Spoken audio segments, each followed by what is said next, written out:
No one inside the paddock expected it. Not on this day. Not in a private test that wasn't supposed to make noise. Yet the whisper spread like wildfire. Toprak Razgatlioglu was back on track. And he wasn't just testing a bike. He was rewriting Yamaha's future. When the prototype Yamaha V4 rolled out of the garage, even the seasoned engineers didn't look convinced. The bike was raw, unstable, and unpredictable, a machine still fighting against its own identity. But within minutes, something unfolded that stunned everyone watching. A situation so staggering that Yamaha technicians later admitted they thought the telemetry system was malfunctioning. And what happened next would change everything. It began with silence. A private test in Malaysia, scheduled under the radar, guarded by Yamaha with unusual secrecy. But the moment rumors surfaced that Toprak was present, the tone shifted instantly. Mechanics from rival teams casually lingered, engineers exchanged curious glances. A quiet test suddenly felt like the beginning of something much bigger. Yamaha had been developing a V4 engine for their 2026 MotoGP transformation, a project meant to restore dignity after years of frustration. The early stages were messy. The power delivery was rough. Stability under late braking was unreliable. Every test rider before had struggled to tame it. That's why most people assumed Toprak's session would be a cautious shakedown, a gentle exploration, a way to gather reference data. But those assumptions evaporated the moment he left pit lane. Because in less than 3 corners it became obvious. Toprak hadn't come to understand the bike. He'd come to dominate it. And within the first 10 minutes, engineers realized this wasn't just another test. It was the start of a storm. Inside the garage, tension spiked. Telemetry screens lit up with figures no one expected. Toprak wasn't riding the V4 the way Yamaha intended. He was riding it the way he intended. Where other riders tiptoed, he attacked. Where others hesitated, he pushed. He braked so deep into corners that some technicians flinched as they watched, convinced a high-speed incident was moments away. But the bike didn't break, it didn't snap. Somehow, impossibly, it held together. He executed long, controlled slides, signature WSBK-style moves that Yamaha thought would be impossible on a MotoGP prototype still in infancy. He committed to extreme lean angles that would normally leave a test rider begging for stability. And yet, every time he emerged faster. Rival engineers who happened to be preparing for their next session stopped what they were doing and watched from a distance, trying not to appear too obvious. Even among seasoned MotoGP veterans, it was rare to see a rider take a prototype this raw and make it look like a finished project. The technicians inside Yamaha's telemetry room exchanged stunned expressions. One murmured quietly, "This shouldn't be happening." Because if the style didn't make sense, what came next made even less. Yamaha had a timelines, development targets, simulated race pace predictions for the following year. Toprak destroyed those expectations before lunch. Lap after lap, the numbers kept dropping. He came within reach of Yamaha's target pace for 2 years into the future, something the engineers had considered nearly impossible at this stage. A senior engineer reportedly walked out of the data room with his hands on his head, whispering disbelief. The bike that had been unpredictable for months, unstable on corner entry, nervous on acceleration, suddenly recorded clean stability graphs under the harshest riding inputs. And the most staggering part, Toprak achieved all of it without changing riding intensity. It was as if he'd formed an instant connection with a machine no one else could control. This wasn't just fast. This was alarming. Because if one test rider can break through a project's limits this quickly, what does that say about the direction Yamaha should follow? Behind closed doors, 2 senior engineers quietly updated the development roadmap. What was originally scheduled for months ahead was pulled forward. Toprak had given them a new route. And the paddock had no idea a bigger identity crisis was about to begin. For years, Yamaha had drifted. Their once famous corner speed philosophy had become outdated in an era dominated by raw torque, aggressive braking, and aerodynamic warfare. The inline 4 had become a limitation. Development felt slow, conservative, almost trapped in its own traditions. But Toprak forced the conversation to change.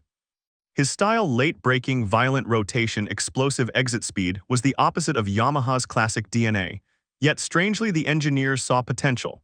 With him, the V4 didn't stumble, it transformed.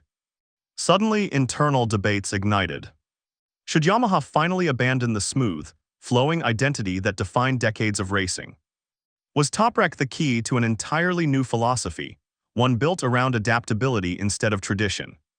And just when Yamaha was beginning to digest that possibility, a voice from KTM delivered a comment that set the paddock buzzing.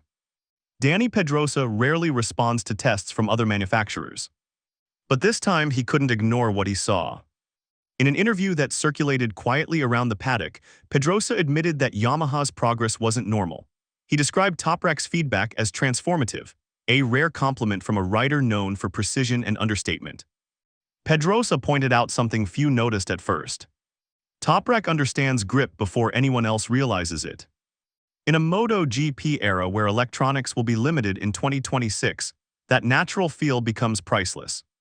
His combination of late braking, aggressive rotation, and instinctive slide control could become a dangerous advantage if Yamaha builds the bike around him.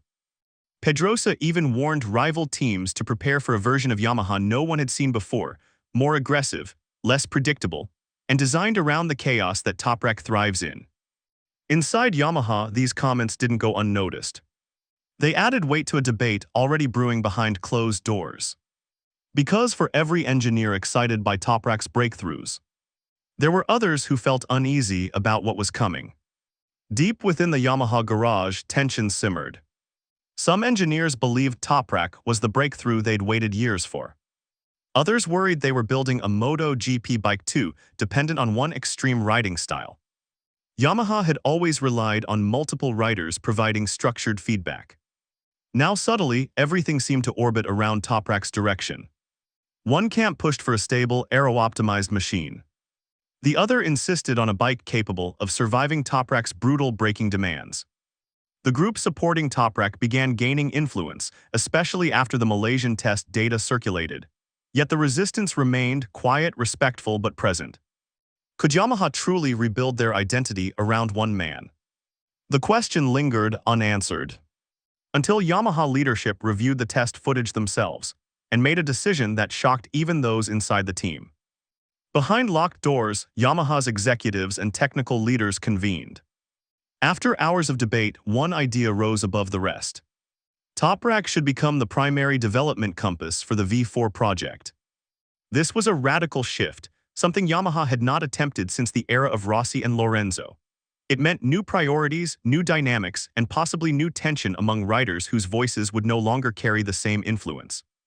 Simultaneously, rumors began circulating. Was Yamaha preparing a contract centered not on comfort, but on control? Would Toprak become the face and grip, the future of the team? Rival teams, upon hearing whispers of Yamaha's direction, became noticeably cautious. The perception that Yamaha was falling behind for years began to evaporate. Even more frightening, the paddock realized Toprak had only scratched the surface of what the V4 could become. And yet, the most intriguing twist wasn't technical at all. It came from what people were saying when the garages closed. By the end of the day, one phrase echoed around stepping. Toprak did something even Yamaha didn't predict. Analysts, insiders, and rival engineers agreed on one thing. Yamaha's V4 project had accelerated faster in one afternoon than in months of testing. Some insiders quietly suggested that Toprak's input saved Yamaha half a season of development. Others hinted that rival manufacturers were suddenly paying attention closely. Social media exploded. Fans debated whether Toprak could replicate his WSBK brilliance on MotoGP machinery.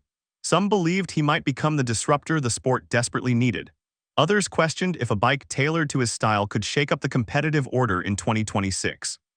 But beneath the excitement, one question grew louder. Was this test a one-time miracle? Or the beginning of Yamaha's rebirth, led by a rider who refuses to follow anyone's rules? The paddock didn't have an answer. Yamaha didn't either. But one thing was undeniable. From the moment Toprak touched the V4, MotoGP's future changed direction. And the world suddenly realized Yamaha might not just be returning. They might be returning with a weapon.